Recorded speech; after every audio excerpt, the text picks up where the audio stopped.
అయితే మెయిన్గా ఉద్యోగస్తులకి రావాల్సినటువంటి 4 డిఏలు ఉన్నాయి.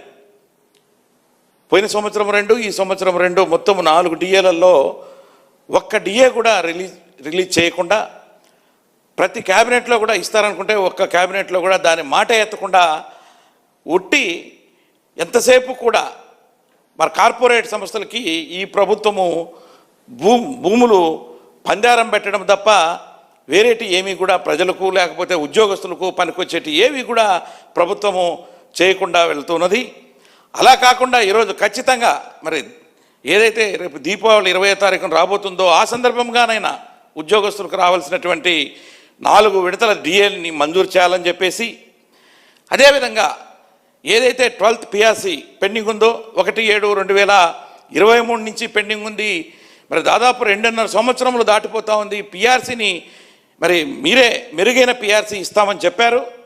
మరి ఖచ్చితంగా పిఆర్సీని ఇమ్మీడియట్గా అపాయింట్ చేసి, మరి ఏదైతే ఈరోజు మీరు అది కూడా చెప్పి ఉన్నారు, మేము వచ్చిన వెంటనే ఉద్యోగస్తులకి మధ్యంతర భృతిని మంజూరు చేస్తాము అని చెప్పన్నారు. 16 నెలలు దాటిపోతున్నా మరి దాన్ని ఊసేలేదు. మరి పిఆర్సీని ఈరోజు జరిగేటువంటి క్యాబినెట్లో ఆ పిఆర్సీని అపాయింట్ చేసి ఇమీడియట్గా మరి మధ్యంతర భృతిని 30%కి తగ్గకుండా ఉద్యోగస్తులకి పెన్షనర్స్కి మంజూరు చేయాలని చెప్పేసి కూడా నేను ప్రభుత్వానికి తెలియజేస్తూ ఉన్నాను.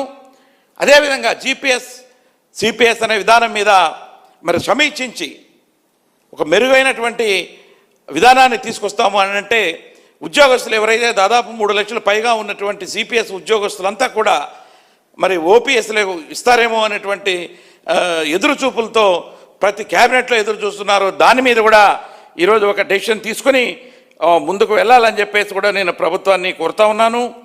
అదేవిధంగా ఉద్యోగస్తులకి రావాల్సినటువంటి ఏవైతే GPF, APGLI, PRC arrears, leave encashment, retirement benefits అంటే పర్టికులర్గా గ్రాట్యుటీ, ఈఎల్ ఎన్కాష్మెంటు, ఏదైతే పెన్షన్ అమ్ముకుంటారో 40% అది కమ్యుటేషన్ ఆ పెన్షను, ఇవన్నీ కూడా ఏది ఇవ్వకుండా, ఈవెన్ ఇంక్లూడింగ్ మెడికల్ రియంబర్స్మెంట్ కూడా ఏది ఇవ్వకుండా దాదాపు 30,000 కోట్లకు పైగా ఉద్యోగులకు రావాల్సినటువంటి ఆ యొక్క బకాయిలు ఈరోజు ఉన్నాయి. ఏనంటే మరి ప్రభుత్వం ఈరోజైనా మేలుకొని అవి ఇమీడియట్గా చెల్లించాలి పండగ సందర్భంగా అయినా కూడా నేను కోరుకుంటున్నా. ఎందుకంటే ఎటు మీరు దానికి ఇంట్రెస్ట్ ఇవ్వట్లా, అది మా సొంత డబ్బు, మా డబ్బుల్లో నుంచి జీపీఎఫ్ దాచుకున్నటువంటి డబ్బులో నుంచి మేము దాన్ని లోన్ పెట్టుకుంటున్నాము, దాన్ని పార్ట్ ఫైనల్ విత్డ్రా చేసుకుంటున్నాము, ఆఫ్టర్ మెచ్యూర్ అయిన తర్వాత యొక్క దాన్ని అమౌంట్ రిటర్న్ అడుగుతున్నాం. అయినా కూడా దాని మాట ఎత్తకుండా అది ప్రభుత్వ సొమ్ములాగా, అది ఉద్యోగస్తుల సొమ్ము, అది దాచుకున్నటువంటి సొమ్ము వాళ్ళు, అయితే దాన్ని కూడా ఇవ్వకుండా కాలయాపన చేస్తూ ఉన్నారు.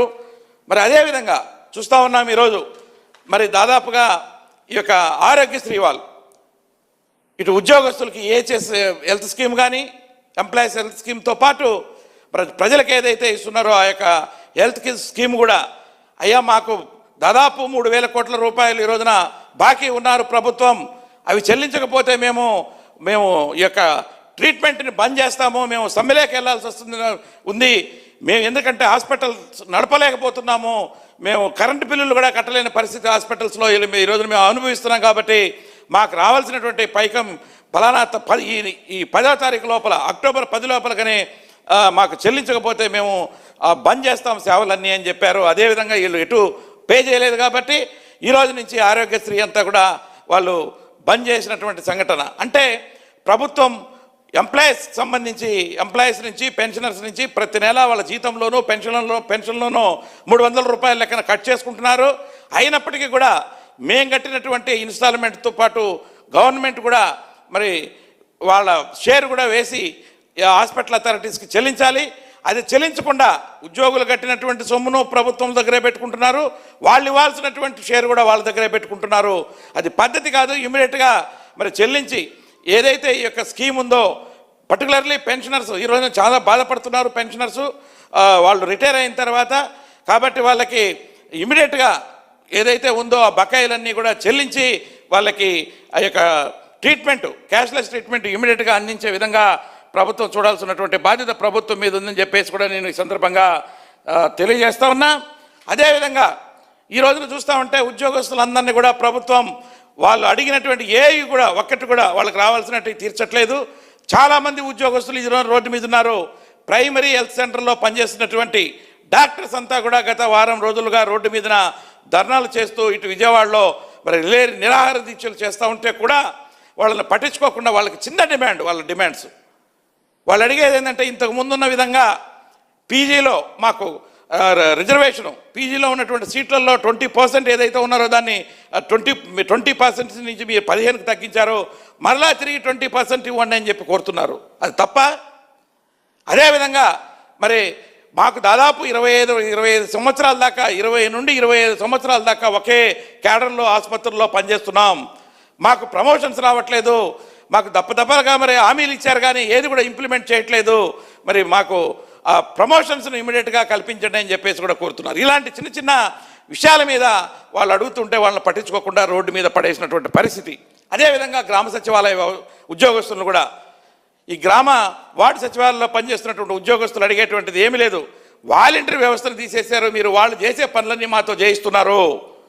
మమ్మల్ని ప్రతి ఇంటికి పోయి సర్వేలు నిర్వహించమంటున్నారు. అది పద్ధతి కాదు. దానికి మా యొక్క రూల్స్ ప్రకారంగా మాకు ఏవైతే డ్యూటీస్ ఉంటాయో ఆ డ్యూటీలు మాత్రమే మేము చేస్తాము. అదేవిధంగా మాకు నోషనల్ ఇంక్రిమెంట్స్ రావాలి, ఇవ్వండి. మాకు ప్రమోషన్స్ సిస్టమేటిక్గా 6 ఏళ్ళకి ఒకసారి ప్రమోషన్ రాకపోతే ఆటోమేటిక్ అడ్వాన్స్మెంట్ స్కీము ప్రభుత్వ ఉద్యోగి ఏ విధంగా ఉందో అది కూడా మాకు కల్పించండి అని చెప్పేసి ప్రభుత్వ ఉద్యోగుల్లాగా అది కూడా అడుగుతున్నారు. ఇవన్నీ కూడా వాళ్ళకు ఎలిజిబిలిటీ ఉండేటి అడిగితే కూడా పట్టించుకోకుండా ప్రభుత్వం కాలయాపన చేస్తూ వాళ్ళని మీద కూడా వాళ్ళని కూడా రోడ్డు మీదకి తీసుకొచ్చి నానా విధాలుగా వాళ్ళని సతాయిస్తూ ఉంది. మొన్న చూస్తున్నాం, వేలాదిగా ఫ్యాప్టోకు చెందినటువంటి టీచర్స్ అంతా కూడా విజయవాడకు వచ్చి ధర్నాలు చేశారు. మాకు రావాల్సినటువంటి రాయితీలు ఏవైతే ఉన్నాయో, ప్రభుత్వం ఏవైతే హామీలు ఇచ్చిందో అవన్నీ కూడా ఇమ్మీడియట్గా ఇవ్వాలి అని చెప్పేసి కూడా ప్రభుత్వము కోరింది. అదేవిధంగా ప్రైమరీ స్కూల్స్లో పనిచేస్తున్నటువంటి హెడ్ మాస్టర్స్ కూడా ఈ రోజున రోడ్డు మీదకి వచ్చినటువంటి పరిస్థితి ఏదంటే యాప్ల్ని తగ్గించమని చెప్పేసి.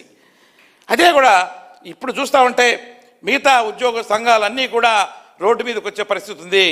జేఏసీలు ఈ రోజున ఆంధ్రప్రదేశ్లో ఉన్నటువంటి ఉద్యోగ జేఏసీలు ఏవైతే ఉన్నాయో అన్నీ కూడా మీటింగులు పెట్టుకొని ఈ రోజున ప్రభుత్వం ఏదైతే మరి ఉద్యోగులకు రావాల్సినట్టు ఇవ్వకుండా మరి కాలయాపన చేస్తూ మోసం చేస్తూ ఉందో దానికి వ్యతిరేకంగా అందరూ కూడా ఈ రోజున జేఏసీలంతా కూడా ఉద్యోగ జేఏసీలు మరి ముందుకు వచ్చి రోడ్డు మీదకి వచ్చేటువంటి పరిస్థితి ఉంది.